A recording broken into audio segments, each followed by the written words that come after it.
Hi, I'm Lindsay from howtosew.com, and this is a Machine Minute brought to you by Baby Lock and the Grace Machine. When I first started sewing, I sometimes noticed that my stitches looked uneven. If your stitches look off, you might have tension trouble. Examine your stitches. If your stitches look goofy on the bottom side, it's generally the top threading that needs help. When your stitches look odd on the top, it's generally the bobbin that needs rethreading. Let's take a look at the most common troublesome area, the top threading.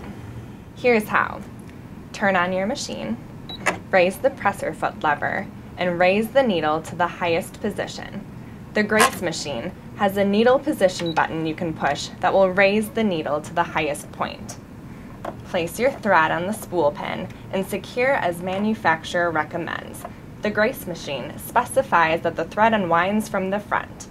Pull some thread off the spool and pass it under the thread guide. Machines vary, but all thread in a similar fashion. Inside the machine, where you can't see, are tension discs.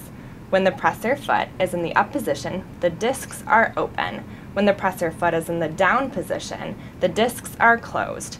You'll be fooled into thinking that your thread is in the right place. Keep the presser foot up and all will be well. Continue threading the thread through the guides and the needle. Here's an extra tip. When you're changing the thread, clip the thread near the spool and pull it out near the needle. This will prevent future machine problems.